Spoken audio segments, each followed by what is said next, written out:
गीता अध्याय 15 के श्लोक 16-17 में 3 प्रभु बताए हैं। ये 3 प्रभु कौन हैं? किस प्रभु की शरण में जाने के पश्चात जन्म और मरण समाप्त हो सकता है? 3 प्रभुओं में सबसे उत्तम परमात्मा कौन है? कैसा है? उसका क्या नाम है? इन सभी गूढ़ रहस्यों को जानने के लिए अवश्य सुनिए जगत गुरु तत्वदर्शी संत रामपाल जी महाराज के अमृत वचन। ये चारों वेद, ऋग्वेद, यजुर्वेद, सामवेद और अथर्ववेद। अथर्ववेद तो इसने बहुत बाद में दिया है अपने पुत्र को, पहले ये 3 वेद दिए थे, उसमें से भी कुछ पोर्शन अलग से रख लिया था। तो कहने का भाव ये है कि ये चारों वेद गॉड गिवन है और श्रीमद् भगवत गीता के अंदर इसने वेद ज्ञान दिया है, बोला है श्री कृष्ण जी में प्रवेश करके। तो जो वेदों से मेल खाता है श्रीमद् भगवत गीता का ज्ञान, वो सही है, और वही सूक्ष्म वेद से भी यदि मेल खाता है तो सही है। और जो इनसे मेल नहीं खाता है, गीता में जो इसका अपना ज्ञान है वो इसके घर का है, वो हमने नहीं मानना है। दूसरा उदाहरण ये है कि गीता अध्याय नंबर 2 के श्लोक नंबर 37 और 38 में, अब 37 में तो कहता है कि अर्जुन, तेरे दोनों हाथों में लड्डू हैं, यदि तू युद्ध में मारा गया तो स्वर्ग प्राप्ति होगी, और यदि विजयी हुआ तो पृथ्वी का राज भोगेगा। और फिर क्या कहता है कि युद्ध कर अर्जुन, किसी लाभ हानि को छोड़ भूल के, और निष्काम भाव से युद्ध करे। कोई बात हुई? पहले तो ये कह रहा है कि तेरे दोनों हाथों में लड्डू, मर गया तो स्वर्ग में जाओगा, जीत गया तो राज भोगेगा। अब लालच तो आप बता रहे हैं, और फिर नुका सब लालच छोड़ कर युद्ध कर। ये इसका डुप्लीकेट ज्ञान है, इस काल का दिया हुआ युद्ध कराने के लिए बकवाद है यार। देखिएगा, अब देखिएगा श्रीमद् भगवत गीता, ये है श्रीमद् भगवत गीता, गीता प्रेस गोरखपुर से प्रकाशित है।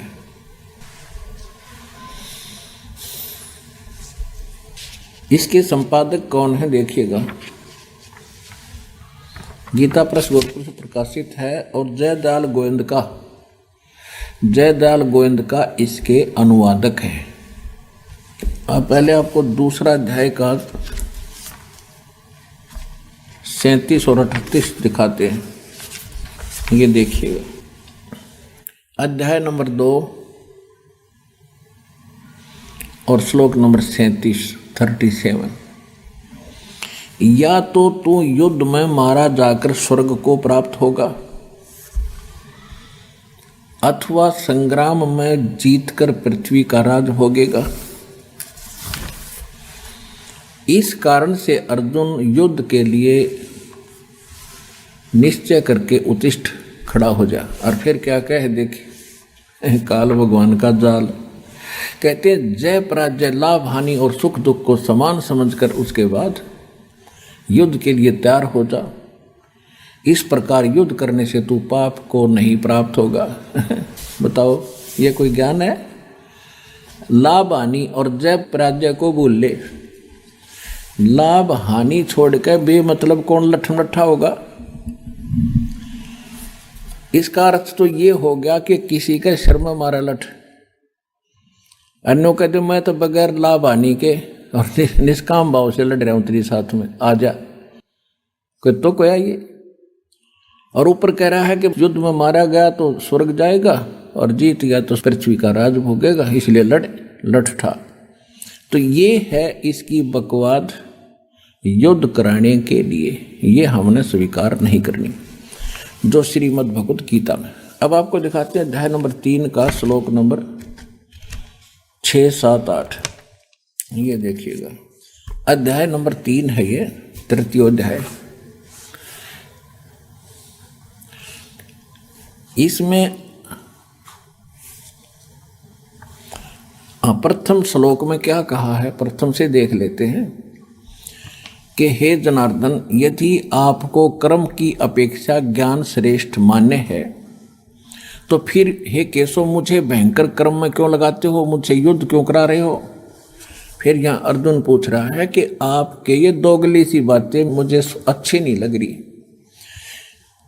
मिले हुए से वचनों से, यानी दोगले, कहीं जो है विरोधाभास आपके वचनों में आभास हो रहा है, तो ये मिले जुले से वचनों से मेरी बुद्धि को मानो मोहित कर रहे हैं। इसलिए उस एक बात को निश्चय करके कहिए जिससे मैं कल्याण को प्राप्त हो जाऊं। अब तीसरे में क्या कहा है, हे निष्पाप, ये भगवान बोला है, ये तीनों को भगवान श्री कृष्ण महाराज बोले, इन्हें इतनी अकल थी, युग काल बोल रहा है इसमें। हे निष्पाप, इस लोक में 2 प्रकार की निष्ठा मेरे द्वारा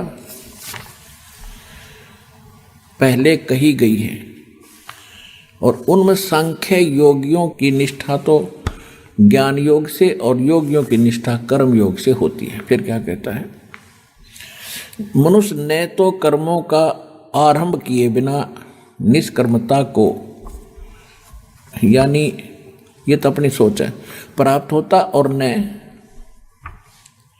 कर्मों के केवल त्याग मात्र से सिद्धि यानी सांख्य निष्ठा को प्राप्त होता है। आगे फिर कहता, निसंदेह कोई भी मनुष्य किसी भी काल में क्षण मात्र भी बिना कर्म किए नहीं रहता, क्योंकि सारा मनुष्य समुदाय प्रकृति जनित गुणों द्वारा परवश हुआ कर्म करने के लिए बाध्य किया जाता है। छठे में, जो मूढ़मती मनुष्य समस्त इंद्रियों को हठपूर्वक ऊपर से रोककर मन से उन इंद्रियों के विषयों का चिंतन करता रहता हुआ मिथ्याचारी और दंभी कहा जाता है। फिर 7वें में क्या कहा है, किंतु हे अर्जुन, जो पुरुष मन से इंद्रियों को वश में करके अनासक्त हुआ समस्त इंद्रियों द्वारा कर्म योग का आचरण करता है वही श्रेष्ठ है। यानी तो हट करके बैठ गया तो बाहर से तो दिखाई देगा भक्ति कर रहा है, समाधि लगाने की चेष्टा कर रहा है, लेकिन ये मन किसी समय भी कोई ना कोई सोचे बिना ये रहता नहीं। अब इसके लिए कहा कि तू काम भी कर, भक्ति भी कर, इस कर्म इंद्रियों को लगाए रख, काम भी कर और भक्ति भी कर। ये देखिए, अब कहते हैं जो इन कर्म इंद्रियों को जो रोक कर चिंतन करता है, और वो मिथ्याचारी और दंभी यानी पाखंडी कहा जाता है कि कोई हट करके बैठता है, जैसे 2.5 घंटे सुबह 2.5 घंटे शाम, ये राधा स्वामी वाले रोने तकरीबन यह गुट्टी पे हुए सब ने, कहते ये पाखंडी लोग हैं, दंभी हैं, ये साधना नहीं है भक्ति करने की। देखना 7वें में स्पष्ट कर दिया है कि किंतु अर्जुन, जो पुरुष मन से इंद्रियों को वश में करके और अनासक्त हुआ समस्त इंद्रियों द्वारा कर्म योग का आचरण करता है वही श्रेष्ठ है। यानी कर्म योग माने काम भी करता है और भक्ति भी करता है, वो श्रेष्ठ है। आगे देखो, अब 3 अध्याय के 8वें श्लोक में क्या कहा है। 8वें श्लोक में, तू शास्त्र विहित कर्तव्य कर्म कर। शास्त्र विहित माने शास्त्रों में वर्णित वो साधना कर्तव्य कर्म कर जो कर्ण योग्य हैं क्रियाएं, क्योंकि कर्म ना करने की अपेक्षा है, यानी एक स्थान पर बैठ के हठ योग करने की अपेक्षा कर्म करना श्रेष्ठ है, तथा कर्म न करने से तेरा शरीर निर्वाह गुजारा भी तो नहीं सिद्ध होगा। हो गया सिद्ध। इस 8वें श्लोक में बिल्कुल स्पष्ट कर दिया है कि काम भी कर, यदि हठ और शास्त्र अनुकूल साधना कर, और यदि काम छोड़ कर हठ योग करके बैठ गया तेरा पेट कैसे भरेगा। ये है वेद ज्ञान। और देखो 9वें में क्या कहा है, इसमें कहा कि ज्ञान यज्ञ के निमित्त किए जाने वाले कर्मों से अतिरिक्त, यानी यज्ञ माने धार्मिक अनुष्ठान भक्ति कर्म के अतिरिक्त किए जाने वाले कर्म अतिरिक्त दूसरे कर्मों में लगा हुआ ही यह मनुष्य समुदाय कर्मों से बंधता है। इसलिए अर्जुन आसक्ति से रहित होकर उस ज्ञान के निमित्त, तदार्थमान उस ज्ञान के नहीं, उस परमात्मा पाने के निमित्त कर्तव्य कर्म कर। अब ये तो है वेद ज्ञान, क्योंकि सूक्ष्म वेद और यजुर्वेद ये दोनों प्रमाणित करते हैं कि नाम उठत नाम बैठत नाम सोवत जागवे, नाम खाते नाम पीते नाम से ती लागवे। सूक्ष्म वेद। यजुर्वेद कहता है 40वें अध्याय का 15वां मंत्र, ये देखिएगा। यजुर्वेद, ये देखिएगा यजुर्वेद, ये कहाँ से प्रकाशित है? प्रकाशक है सार्वदेशिक आर्य प्रतिनिधि सभा 2/5 महर्षि दानंद भवन, रामलीला मैदान, नई दिल्ली से। और यजुर्वेद आर्य भाषा भाष्य महर्षि द्वान सरस्वती द्वारा इसका अनुवाद किया गया है और ये यहाँ से मुद्रित है। अब हम इसके 40वें अध्याय में चलते हैं। ये 40वां इसका अंतिम अध्याय है और ये लास्ट के ही मंत्र चल रहे हैं इसके अंदर। देखिएगा, ये है यजुर्वेद और 4400 यानी 40वां अध्याय 4400 और इसका मंत्र नंबर 15। हम संस्कृत भी पढ़ लेंगे जोड़ जाड़ का, हिंदी तो आवे अपन, यह देवनागरी लिपि है। वायुर अनिलम अमृतम अथिदम अथेदम भस्मांतम शरीरम, ओम कर्तो समर किलबे समर और कर्तुम समर है 15वां श्लोक। इसका क्या अर्थ है? वायु अनिलम अमृतम अथ इदम भस्मांतम शरीरम, भस्मांतम शरीरम। इसका अर्थ है कि जब तक तेरा शरीर का नाश हो तब तक, अनल माने होती है वायु, इस वायु यानी श्वास के द्वारा सेवन करना होता ओम का। तो इसमें क्या बताया कि ओम कर्तु समर किलबे समर, नीचे देखिएगा, ओम कर्तो समर किलबे समर और कर्तुम समर। और देख इस अज्ञानी दानंद का अनुवाद दिखाऊंगा, क्योंकि इनको कोई ज्ञान नहीं था, ये सिर्फ संस्कृत भाषा अवश्य जानते थे, तत्व ज्ञान इनके पास था नहीं, जिस कारण से इन्होंने, जहाँ इनकी बुद्धि ने काम नहीं किया, उड़ंगा कर दिया। अब इसका सीधा अर्थ है कि ओम कर्तु समर, ओम का जाप काम करते करते सेवन कर। अब इसके अनुवाद से आपको और आसानी से सिद्ध होगा कि यो भी कोशिश कर रहा है, अर्थ तो ठीक करने की चेष्टा कर रहा है, लेकिन विचलित होने के कारण ये निष्कर्ष नहीं दे पा रहा। देखिएगा, ये इनका अनुवाद है दानंद जी का। कर्तो माने कर्म करने वाले जीव तू, शरीर छूटते समय, ये ओम लिखा है, ये ओम लिखा है। इसने जैसे ये कर्तु है, कर्तु का अर्थ कर दिया कर्म करने वाले जीव, बिल्कुल ठीक है। और ओम का भी यहाँ अर्थ लिखना था, ओम ही लिखना था।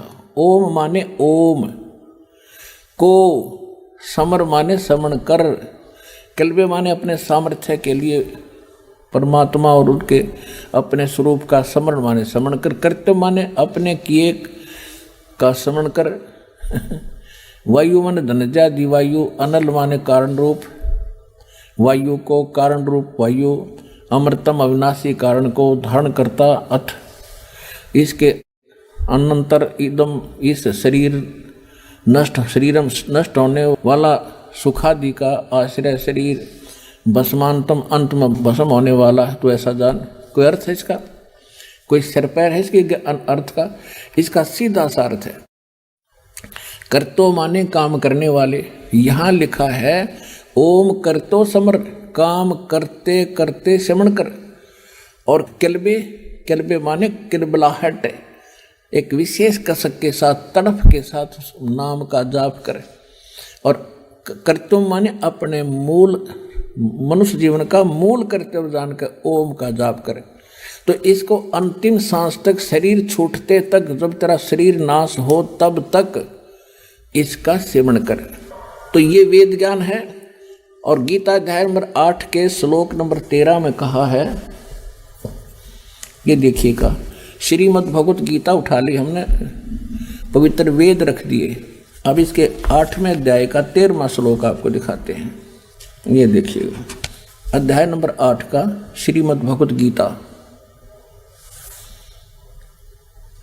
और श्लोक नंबर 13। हम संस्कृत पढ़ेंगे। परमात्मा ने इस योग्य कर दिए। ओम इति एकाक्षरम ब्रह्म व्यवहारन माम अनुसमरण ये प्रयाति तजंदेहम स याति परमाम गतिम। इनका अनुवाद यहाँ से शुरू होता है। इन्होंने दोनों का इकट्ठा कर दिया, 12 और 13 का, बल्कि अलग अलग होना चाहिए था। यहाँ से शुरू होता, जो पुरुष ओम माने ओम, ओम माने ओम, इस एक अक्षर रूप इति एकाक्षरम अक्षर रूप ब्रह्म को उच्चारण करता हुआ उसके अर्थ स्वरूप मां मुझ निर्गुण ब्रह्म का चिंतन करता हुआ शरीर को त्याग कर जाता है, वह पुरुष परम गति को प्राप्त होता है। ये अनुवाद इन्होंने ठीक नहीं करना है, पर थोड़ा बहुत मिला दिया, मिलता जुलता सा है। देखिएगा, अब देखिएगा, हम अपने हिसाब से करेंगे इसको। अब 13वां मंत्र है 8वें अध्याय का 13वां श्लोक। ओम माने ओम, इति माने यह, एकाक्षरम। ओम इति यानी यह, केवल यही। एकाक्षर माने एक अक्षर, ओम यही। ब्रह्म व्यवहारण माम अनुसमरण, माम ब्रह्म मुझ ब्रह्म का उच्चारण करके सिमरण करता हुआ यह प्रयाति तजंदेहम जो शरीर त्याग कर जाता है, सयाति परमाम गति, वह परम गति यानी ओम के जाप से मिलने वाली परम गति को प्राप्त होता है। जो शरीर त्यागते समय तक भस्मांतम शरीरम, यजुर्वेद अध्याय नंबर 40 के श्लोक नंबर 15 वाला ये ज्यों का त्यों है। यही परमात्मा की सूक्ष्म वेद में है। राम नाम रटते रहो, राम नाम रटते रहो, जब तक घट में प्राणे, कभू तो दीन दयाल के भनक पड़ेगी कान। यानी अंतिम सांस तक राम का नाम जपते रहो। अब कौन से राम का? गीता अध्याय नंबर 18 के श्लोक 62 में, गीता अध्याय नंबर 15 के श्लोक 4 में गीता ज्ञानदाता कहता है कि अर्जुन तू सर्वभाव से उस परमेश्वर की शरण में जा, उसकी कृपा से तू परम शांति को और शाश्वतम स्थानम यानी उस अमर लोक को प्राप्त होगा। 15वें अध्याय के 4थे श्लोक में कहा कि तत्वदर्शी संत मिलने के उपरांत उस तत्व ज्ञान रूपी इस शस्त्र से अज्ञान रूपी इस अंधकार में इस गुत्थी को काट के उसके पश्चात परमेश्वर के उस परम पद की खोज करनी चाहिए, जहाँ जाने के बाद साधक फिर लौटकर संसार में कभी नहीं आते। और केवल उसी परमात्मा की भक्ति करो जिसने सारे संसार की संसार रूपी वृक्ष की रचना की है। अपनी भी साधना करने को नहीं कह रहा। यदि तूने उस स्थान को पाना है, अमरलोक को पाना है, सतलोक को पाना है और जन्म मरण का ये झंझट छुटवाना है, तो तत्वदर्शी संतों की खोज कर और उसी भगवान की भक्ति कर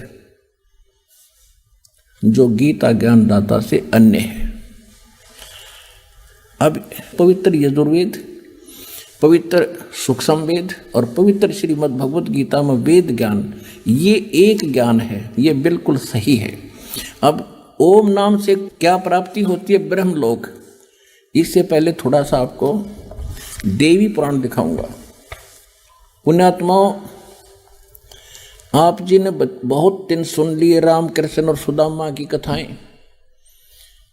वो तो अच्छी बात है, धार्मिक व्यक्तियों को कोई ना कोई सहारा चाहिए था, हम उसमें लगे रहे। लेकिन अब जब बच्चे सियाने हो जाएं तो वो बच्चे जो स्कूल में पढ़ते हैं वो आजीवन पहली का कायदा नहीं पढ़ना चाहिए उन्होंने।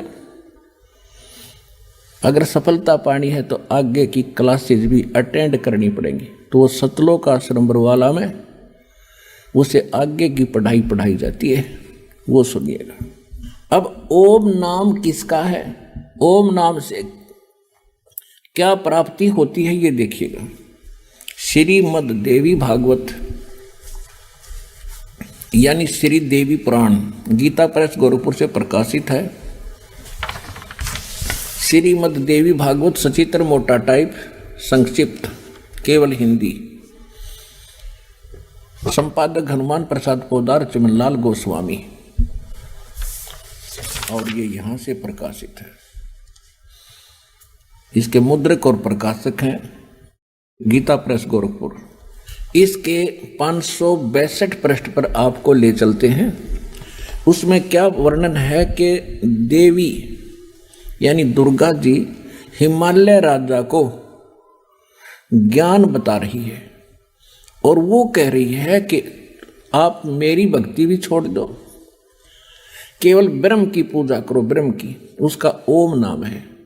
ओम नाम का जाप ब्रह्म पाने का उद्देश्य करके करोगे तो आप ब्रह्म लोक में चले जाओगे, ब्रह्म के पास जो ब्रह्म लोक में रहता है। देखिएगा, यह है 562 पृष्ठ, संक्षिप्त देवी भागवत। हम नीचे आते हैं। देवी के द्वारा हिमालय को ज्ञानो उपदेश, ब्रह्म स्वरूप का वर्णन। श्री देवी जी कहने लगी, पर्वतराज, ये तो पहले अपने विषय बताती है, फिर कहती है उस ब्रह्म का क्या स्वरूप है यह बतलाया जाता है, जो प्रकाश स्वरूप सबके अत्यंत समीप स्थित हृदय रूप गुहा में स्थित होने के कारण गुहाचर नाम से प्रसिद्ध और महान पद अर्थात परम प्राप्य है।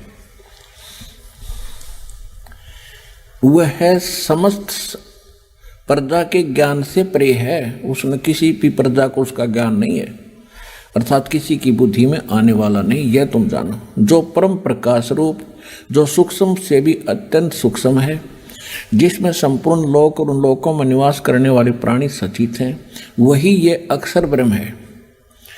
अब पुण्यात्मा इस परमात्मा के द्वारा दिए गए सूक्ष्म वेद रूपी पैमाने से आप इन सभी देवी और देवताओं के ज्ञान के सतर से परिचित हो जाओगे। अब ये देवी जी ब्रह्म को कहीं अक्षर ब्रह्म कह रही है, कहीं परम अक्षर कह रही है। देखो, और फिर गीता से प्रमाणित करेंगे आपको कि सरपुरुष अलग है, अक्षर पुरुष अलग है, और परम अक्षर पुरुष वो सुप्रीम पावर है। यहाँ देखिए, वही अक्षर ब्रह्म है। देवी जी कह रही है, ब्रह्म को कह रही है, ब्रह्म ही अक्षर ब्रह्म है। वही सबके प्राण है, वही सबकी वाणी है, और वही सबके मन है। वह यह परम सत्य और अमृत अविनाशी तत्व है। सौम्य उस वेदने योग्य लक्ष्य को तुम वेधन करो, मन लगाकर उसमें तन में हो जाओ। अब हम ज्यादा न करें, यहाँ के क्या करिए, अक्षर रूप ब्रह्म को लक्ष्य बनाकर वेदन करो। प्रणव यानी ओम तो धनुष है, जीवात्मा बाण है, ब्रह्म, और ब्रह्म को उसका लक्ष्य कहा जाता है। यानी जीवात्मा ओम का जाप करे, ब्रह्म पाने का उद्देश्य रखे। अब यहां कहती है उस एकमात्र परमात्मा को यानी ब्रह्म को जाने, दूसरी सब बातों को छोड़ दे। अपनी पूजा को भी कह रही है, मेरी भी पूजा छोड़ दे तू। यही अमृत रूप परमात्मा के पास पहुंचाने वाला पुल है। संसार समुद्र से पार होकर अमृत स्वरूप परमात्मा को प्राप्त कराने का यह सुलभ साधन है। इस आत्मा का, परमात्मा का ओम के जप के साथ ध्यान करो। इससे अज्ञान अंधकार से सर्वथा परे और संसार समुद्र से उस पार जो ब्रह्म है उसको पा जाओगे, तुम्हारा कल्याण। ओम का जाप कर ब्रह्म प्राप्ति हो जाएगी। और वो कहाँ रहता है ब्रह्म? वह है, आप 563 पर पढ़ रहे हैं, वह है यह सबका आत्मा ब्रह्म, ब्रह्मलोक रूप दिव्य आकाश में स्थित है, ब्रह्मलोक में रहता है। ठीक। अब श्रीमद् देवी भागवत में देवी जी ने स्वयं बता दिया, ओम का जाप कर, ये ब्रह्म का मंत्र है, इसके जाप से ब्रह्म प्राप्ति हो जाएगी। वो ब्रह्मलोक में चला जाएगा, वो वहाँ रहता है।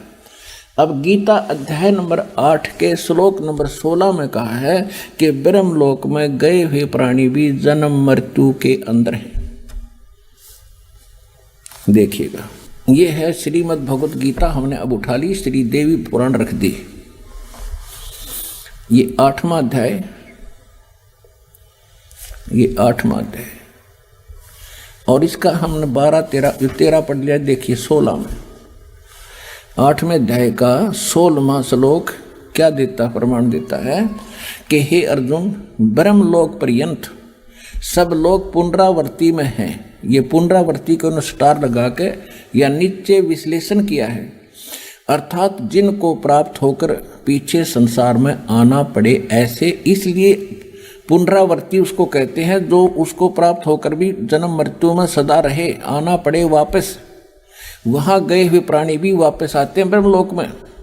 अब यहाँ इन्होंने थोड़ी सी गलती की है, परंतु हे कुंती पुत्र, मुझको प्राप्त होकर पुनर्जन्म नहीं होता। ये अनुवाद गलत किया इन्होंने।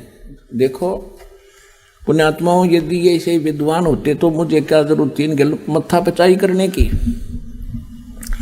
अगर हम इनके इस अनुवाद को श्रेष्ठ माने कि गीता ज्ञानदाता ब्रह्म ये कह रहा है कि मुझे प्राप्त होकर फिर किसी का जन्म मृत्यु नहीं होगा, तो गीता अध्याय नंबर 2 श्लोक नंबर 12, गीता अध्याय नंबर 4 के श्लोक 5 और 9, गीता अध्याय नंबर 10 के श्लोक नंबर 2, 3 गलत हो जाते हैं, जिनमें यह कहता है कि अर्जुन तेरे और मेरे बहुत जन्म हो चुके, तू नहीं जानता मैं जानता हूं।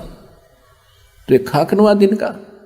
इसका अर्थ यहां पर यह बनता है कि जो ये नहीं जानते, अर्जुन विद्यते माने विद धातु से बना है विद्यते, जो ये नहीं जानते, विद्यते माने नहीं जानते कि ब्रह्मलोक में गए हुए भी पुनरावर्ती में हैं, तो वो लोग मुझे प्राप्त होकर भी पुनर्जन्म को प्राप्त होते हैं। इसका सीधा अर्थ ये बनता है। इन्होंने गलत किया है। देखिएगा अध्याय नंबर 2 के और श्लोक नंबर 12 को आपको दिखाते हैं। ये देखिएगा, गीता अध्याय नंबर 2 और श्लोक नंबर ये 12। इसमें कहा कि अर्जुन, न तो ऐसा है कि मैं किसी काल में नहीं था, अथवा तू नहीं था, अथवा ये राजा लोग नहीं थे, और नहीं ऐसा है कि इससे आगे हम सब नहीं रहेंगे। यानी तेरी मेरी, तू और मैं पहले भी जन्मे थे, आगे भी जन्मते रहेंगे। फिर देखिए अब 4थे अध्याय के 5 और 9 में, ये है श्रीमद् भगवत, ये है 4था अध्याय और श्रीमद् भगवत गीता और अध्याय 4थे अध्याय का 5वां श्लोक। अब यहाँ इसका अनुवाद है, हे प्रणतम अर्जुन, मेरे और तेरे बहुत से जन्म हो चुके हैं, उन सबको तू नहीं जानता किंतु मैं जानता हूं। अब देखिए 9 में क्या कहा है कि हे अर्जुन, मेरे जन्म और कर्म दिव्य माने अलौकिक हैं। इस प्रकार जो मनुष्य तत्व से जान लेता है वह शरीर को त्याग कर फिर जन्म को प्राप्त नहीं होता और मुझे ही प्राप्त होता है। अब यू क्या कहता है कि जो इसका सीधा सा अर्थ है कि अर्जुन तेरे और मेरे बहुत जन्म हो चुके हैं और मेरे जन्म और कर्म अलौकिक हैं, यानी और जो इनको नहीं जानता वो मुझे ही प्राप्त होता है, जो इस तत्व से परिचित नहीं है वो मुझे ही प्राप्त रहता है, और मेरे और तेरे जन्म मृत्यु बहुत होली है। सीधी सी बात है। अब 10वें अध्याय का 2 श्लोक कति कंसेप्ट क्लियर कर देगा। ये देखिएगा 10वां अध्याय श्रीमद् भगवत गीता, ये यहीं पर है। मेरी उत्पत्ति को प्रभाव माने जन्म को न देवता लोग जानते हैं और न महर्षि जानते हैं, क्योंकि मैं सब प्रकार से देवताओं का और महर्षियों का आदि कारण हूं।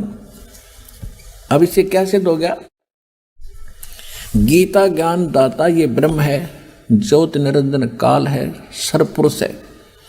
इसका जन्म परमात्मा कबीर जी से हुआ। एक अंडे में उसके वचन शक्ति से एक आत्मा उसमें प्रवेश हुई, तब ये परमात्मा के वचन से इसका जन्म हुआ। और इस ज्योत निरंजन से और दुर्गा से ब्रह्मा विष्णु महेश और सब अन्य प्राणियों की उत्पत्ति हुई। तो ये कह रहा है कि मेरे जन्म को ना देवता जानते ब्रह्मा विष्णु महेश, ना ये ऋषि जान सकते, क्योंकि ये मेरे से जन्मे हैं। तो जैसे पिता की डेट ऑफ बर्थ संतान नहीं जानते, पिता के जन्म को संतान नहीं जान सकती, दादा बता सकता है। तो सबके दो दादाजी, सबके जनक कबीर परमेश्वर जी ने आकर हमें बताया है इसके जन्म को, और जो आज दास ने आपके सामने खोला है। तो इससे सिद्ध हो गया कि गीता ज्ञान दाता का जन्म हुआ है और मृत्यु ये स्वीकार कर ही रहा है। तो गीता अध्याय नंबर 8 के श्लोक नंबर 16 में ये अनुवाद इन्होंने जो किया है वो बिल्कुल गलत किया है कि मुझे प्राप्त होकर फिर पुनर्जन्म नहीं होता और ब्रह्मलोक में गए हुए सबकी पुनरावृत्ति होती है।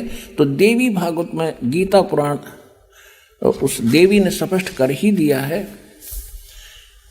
कि ओम नाम का जाप कर ब्रह्म पाने का उद्देश्य रख, उसको पा जाओगे, तुम्हारा कल्याण हो, और वो ब्रह्मलोक में रहता है बस। तो ब्रह्म का जाप ओम मंत्र है, ब्रह्मलोक प्राप्ति है। गीता अध्याय नंबर 8 के श्लोक नंबर 16 ने स्पष्ट भी कर दिया है। देखिए गीता अध्याय नंबर 8 के श्लोक नंबर 16 में ये स्पष्ट हो गया है कि ब्रह्मलोक पर्यंत, ब्रह्मलोक तक गए हुए सब लोग पुनरावृत्ति में हैं, उनकी जन्म मृत्यु होती है। पुनरावृत्ति माने जिनको प्राप्त होकर पीछे संसार में आना पड़े, ऐसे उनको पुनरावृत्ति कहा है। यहाँ कहा है ना, परंतु हे कौंती पुत्र मुझको प्राप्त होकर पुनर्जन्म नहीं होता, ये गलत है। इसको देखिएगा, ये 16वां श्लोक संस्कृत देखें। आ ब्रह्मभुनाथ ब्रह्मलोक पर्यंत, लोका यानी सभी लोक, उसमें गए हुए पुनरावृत्ति न, वहाँ गए हुए सभी लोकों में, ब्रह्मलोक तक जितने लोक हैं सब में पुनरावृत्ति होती है, वहाँ गए हुए प्राणियों का जन्म मृत्यु होता है। अर्जुन माम उपेते तू कौनते पुनर्जन्म न विदते, इसका अर्थ है न विदते, जो ये नहीं जानते कि ब्रह्मलोक तक गए हुए सभी प्राणी पुनरावृत्ति में है, उस जो ये नहीं जानते अर्जुन माम उपेते, मुझे प्राप्त, तू माने मुझे प्राप्त होकर भी कौनते पुनर्जन्म, उनका पुनर्जन्म होता है। ये इसका यथार्थ अनुवाद है। इनके अनुवाद को यदि माने कि मुझे प्राप्त होकर पुनर्जन्म नहीं होते, तो ये 3 गीता जी के 3 श्लोक रिजेक्ट हो जाते हैं। वो सही है, ये गलत है, क्योंकि उनमें ये स्वीकार करता है कि मेरी जन्म मृत्यु होती है, तू नहीं जानता, और तेरे भी होते हैं। तो अब हम आते हैं, ये स्पष्ट हो गया कि जो ज्ञान हमारा सूक्ष्म वेद, इन सबका एक सबको जांचने का पैमाना है सूक्ष्म वेद, और सूक्ष्म वेद आज तक कोई जाना नहीं इस दास के अतिरिक्त या उन महापुरुषों के अतिरिक्त जिनको भगवान सीधे मिले थे, जिनके शुभ नाम दास बहुत बार आपको गिनाता है। कौन कौन? आदरणीय धर्मदास साहिब जी बांधवगढ़ वाले, आदरणीय मुल्कदास साहिब जी, आदरणीय नानक साहिब जी सिख धर्म के प्रवर्तक जो माने जाते, आदरणीय दादू साहिब जी, आदरणीय गरीबदास साहिब जी गांव छुड़ानी जिला झज्जर हरियाणा वाले, आदरणीय घीसा दास जी साहिब जी गांव खेखड़ा जिला बागपत उत्तर प्रदेश वाले, आदरणीय स्वामी रामानंद जी काशी वाले, इन महापुरुषों को परमात्मा सीधे मिले थे, उनको छोड़कर, और उसके बाद इस दास के अतिरिक्त इन गूढ़ रहस्यों को जानने वाला इस पृथ्वी पर नहीं था। और उन महापुरुषों को सख्त हिदायत थी कि अभी ये सार्वजनिक ना करना। धर्मदास मेरी लाख दुहाई, ये सार शब्द कितबार न जाई, सार शब्द बाहर जो पढ़ी, बिचली पीढ़ी हंस न तरही। धर्मदास मेरी लाख दुहाई, ये मूल ज्ञान कहीं बार न जाई, मूल ज्ञान बाहर जो पढ़ी, बिचली पीढ़ी हंस नी तरही। मूल ज्ञान और सार नाम को तब तक छुपाई जब तक द्वादश पंथ ना मिट जाए। जब तक ये काल के सारे पंथ ना मिटे तब तक इसको छुपा के रखना। और बिचली पीढ़ी यदि ये पहले सार्वजनिक हो गया तो मेरा दास आवेगा, वो कैसे भिन्नता बताएगा। तो सभी महापुरुषों को, नानक साहिब जी को भी यही कह दिया था कि इसको, इस मंत्र को भी किसी को मत बताना।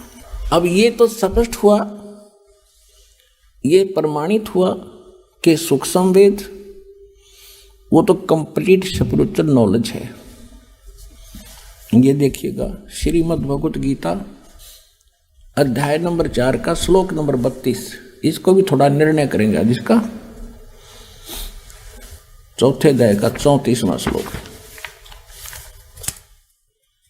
ये देखिएगा यजुर्वेद अध्याय नंबर 4 का और श्लोक नंबर 32। इसमें क्या लिखा है? एवं बहुविधा यज्ञा वितता ब्रह्मणे मुखे। यो ब्रह्मणे मुखे यहां गड़बड़ कर रखी इन्होंने अनुवाद में। कर्मजान विदितान सर्वान एवं ज्ञात्वा विमोक्षसे। इन्होंने अनुवाद कैसा किया है कि इस प्रकार और भी बहुत तरह के, यानी ये पहले जो बताए हैं 25 से लेकर 30 तक का जो ज्ञान पहले बताया इसने, ये चौथे अध्याय का चौथा अध्याय और 25वें श्लोक से इन्हें शुरू किया है कि दूसरे अपने माने कुछ दूसरे योगीजन देवताओं के पूजन रूपी यज्ञ माने धार्मिक अनुष्ठान, धार्मिक कार्यों का अनुष्ठान बलि भारती अनुष्ठान किया करते हैं। कुछ तो देवताओं की पूजा करते हैं और कुछ ब्रह्म अग्नि, ये परब्रह्म नहीं, ब्रह्म की पूजा करते हैं। और कुछ आत्म यानी अपने आत्मचिंतन ही करते रहते हैं। और कुछ कान आदि इंद्रियों को रोक राख के संयम करके हठ योग करते हैं। कुछ हवन किया करते हैं। कुछ वैसे ही का सब शरीर में शब्द सुनते रहते हैं। और 27 में फिर कहा है कि दूसरे योगी जन इंद्रियों की संपूर्ण क्रियाओं को और प्राणों की समस्त क्रियाओं को ज्ञान से प्रकाशित आत्म संयम योग में अग्नि में हवन किया करते हैं। यानी कुछ ऐसे कहते हैं कि बस आंख बंद करके बैठ जा और सांस बाहर आओ उस पर ध्यान रख, अंदर जाओ उस पर ध्यान रख। ये उनकी साधना है। सांस पर ना ध्यान करेगा तब विवाह जा रहा है। सांस को तो सिमरण करना है उस मंत्र के साथ। तो यहाँ देखो 28 में क्या कहा है कि कुछ कई प्रकार के द्रव्य संबंधी यज्ञ करते हैं, जैसे भंडारे कर दिए, कांबड़ बांट दिए। कुछ तपस्या करते हैं, हठ योग करते हैं। और कुछ योग करते हैं, केवल योग अभ्यास। जैसे कुछ ये देखो टीवी का ऊपर न पैर कर लिए, तले न सर घनी देर तक खड़े रहे, कोई पेट न घुमा घुमा कति इससे काम लागे रहे, कुछ ऐसा भक्ति समझते हैं। अब आगे देखो चौथे अध्याय में हम 28वां पढ़ रहे हैं। यहाँ से योग रूप करते हैं। और कुछ अहिंसावादी तीक्ष्ण व्रतों से युक्त यत्नशील पुरुष स्वाध्याय रूप ज्ञान यज्ञ करते हैं। कुछ तो अहिंसावादी तीक्ष्ण व्रत, जैसे मुंह पर पट्टी बांध के नंगे पैरों घूमना, सूर्यास्त होने के बाद खाना नहीं खाना, इस तरह की ये जो करते हैं, कुछ तो ऐसा करते हैं। और कुछ स्वाध्याय करते हैं, गीता का पाठ कर लिया, वेदों के कुछ मंत्र पढ़ लिए, जप जी का जाप कर लिया। कहती सभी के सभी अपने और दूसरे कितने योगीजन अपान प्राणवायु को हवन करते हैं, यानी प्राण ये योगिक क्रिया करते हैं प्राणायाम आदि करके और अपने आप को रिलैक्स महसूस कराते हैं। बस यही भक्ति है। तो ये प्राण वायु में अपान वायु को हवन करते हैं। और अन्य कितने ही नियमित आहार यानी अल्पाहार करते हैं। एक बार खाना खा लिया, सारा दिन में एक रोटी या केवल दूध पी लिया। प्राणायाम पुरुष प्राण और अपान की गति को रोककर प्राणों को प्राणों में ही हवन किया करते हैं, यानी सांस मद को देखते रहते हैं। और ये सभी साधक यज्ञों द्वारा पापों का नाश कर देने वाले, यज्ञों को जानने वाले हैं। इसका अर्थ ये है कि ये सभी जो क्रिया कर रहे हैं ये अपनी साधना को पाप नाशक जानते हैं, इसलिए कर रहे हैं। जब इनको पता चल जाएगा तो डरे ढोरे हो तो कौन करेगा इनको? कोई भी जो साधना कर रहा है उसको सही मान रहा है तभी तो कर रहा है। अब आपको पता चला, आपने त्याग दी तुरंत, नहीं तो पहले आप इसी ने फाइनल मान रहे थे जैसी भी साधना कर रहे थे। इसका ये अर्थ है। अब 32वें श्लोक पर आते हैं हम, चौथे अध्याय के 32वें श्लोक। देखिएगा, अध्याय नंबर 4 का अब श्लोक नंबर 32। इसमें कहा है कि इस प्रकार, इनका अनुवाद पढ़ते हैं, इस प्रकार और भी बहुत तरह के यज्ञ इन्होंने यहां गड़बड़ कर दी। ब्रह्मणे मुखे का अर्थ कर दिया वेद की वाणी में, नहीं, ये लिखना था सच्चिदानंद घन ब्रह्म की वाणी। मुख माने मुख कमल से जो बोलता है, ब्रह्मणे माने क्या है ये दिखा। अपना आत्मा गुरु बिन काहू न पाया ज्ञाना, जो थोथा भूस छड़े मूड किसाना। गुरु बिन वेद पढ़े जो प्राणी, समझन सारे रहे अज्ञानी। ये सारे अज्ञानी थे, किसी को भी कख पता नहीं था अध्यात्म मार्ग का, और बने बैठे थे महर्षि मुरलेश्वर आचार्य और शंकराचार्य। अपना जीवन नाश कराया, हमारे पूर्वज डबो दिए, भूत बनवा दिए। अब ये दास बताएगा आपको ज्ञान। देखिएगा, अध्याय नंबर 17 श्रीमद् भगवत गीता और 23वें श्लोक में, ओए होए, ओम तत् सत इति निर्देशः ब्रह्मणे तिर्विधः समर्थः। तिर्विधः ब्राह्मणा तेन वेदा च यज्ञा च विहिता पुरा। 23 नंबर, इसमें अनुवाद सही किया इन्होंने। ओम ओम तत् तत् सत सत। तत् और सत का इन्हें सपने में बिना पता लग गया। अब ये गूढ़ रहस्य हैं। आज का जो सत्संग है विशेष होगा आपके लिए। ये ओम तत् सत, ये 3 मंत्र हैं। किसके? ये देखिए इन्हीं के शब्दों में। ऐसे ये त्रिविध है, 3 प्रकार का ब्रह्मणे माने सच्चिदानंद घन ब्रह्म का नाम कहा है। तो ब्रह्मणे माने सच्चिदानंद घन ब्रह्म, यानी परम अक्षर ब्रह्म, सच्चिदानंद घन ब्रह्म। ब्रह्मणे माने सच्चिदानंद घन ब्रह्म। अब देखिए, यानी गीता ज्ञान दाता से अन्य वो परम अक्षर ब्रह्म है। जैसे गीता अध्याय नंबर 7 के श्लोक नंबर 29 में गीता ज्ञान दाता ने कहा कि अर्जुन, जो मेरे इस ज्ञान का आश्रय कर लेगा, कि तत्वदर्शी संत की खोज कर लेगा, उसके पश्चात जो जरा और मरण से छूटने के लिए वो प्रयत्न करते हैं, इस संसार की किसी वस्तु की इच्छा नहीं रखते, तो वो व्यक्ति उस तत्ब्रह्म से और सारे दातों से और सब कर्मों से परिचित है। 8वें अध्याय के प्रथम मंत्र में गीता ज्ञानदाता से अर्जुन ने प्रश्न किया कि हे भगवान, फिर वो तत्ब्रह्म क्या है? गीता ज्ञानदाता ने 3रे श्लोक में 8वें अध्याय में कहा है वो परम अक्षर ब्रह्म है। देखिएगा, ये भी कंसेप्ट क्लियर करेंगे। ये 7वां अध्याय 29वां श्लोक, ये केवल मूल पाठ है। इसमें लिखा है कि जरा मरण मोक्षाय। जरा माने वृद्धावस्था, मरण माने मृत्यु, मोक्षाय माने मोक्ष के लिए माम आश्रिता यतंती ते, मेरा इस ज्ञान का आश्रय कर लेते हैं कि तत्वदर्शी संत को खोज ले। उसके खोजने के बाद ये ते जो खोज लेते, ते माने वे ब्रह्म तत्विदु, तत्ब्रह्म मन उस ब्रह्म को जानते हैं। कर्षणम अध्यात्म कर्म च अखिलम, के सारे अध्यात्म को और सभी कर्मों से वो परिचित हैं। अब इनका अनुवाद देखते हैं। जो मेरे शरण होकर जरा और मरण से छूटने के लिए यत्न करते हैं। यह जरा मन लिखना था वृद्ध अवस्था का कहर, बुढ़ापे के दुख से और मृत्यु के दुख से छूटने के लिए जो प्रयत्न करते हैं, वे ते माने वो व्यक्ति, तत् ब्रह्म, तत् ब्रह्म, तत् माने उस, ब्रह्म माने ब्रह्म यानी काल को, संपूर्ण अध्यात्म को और तथा संपूर्ण कर्मों को जानते हैं। अब यहाँ अर्जुन ने पूछा, 8वां अध्याय सामने है, बिल्कुल एक श्लोक और बीच में है 30वां। इसमें कोई विशेष नहीं कहा कि जो मुझे जानते हैं वो मुझे ही प्राप्त होते हैं, बस अंतकाल में मुझे ही जानते हैं और मुझे ही जानते हैं, बस मेरे तक ही उनकी बुद्धि सीमित है। फिर यहाँ 8वें अध्याय के प्रथम मंत्र में अर्जुन ने पूछा, किम तत्ब्रह्म किम अध्यात्म किम कर्म पुरुषोत्तम। अधिभूत च किम प्रोक्तम अधिदेवम किम उच्यते। वह तत्व ब्रह्म क्या है?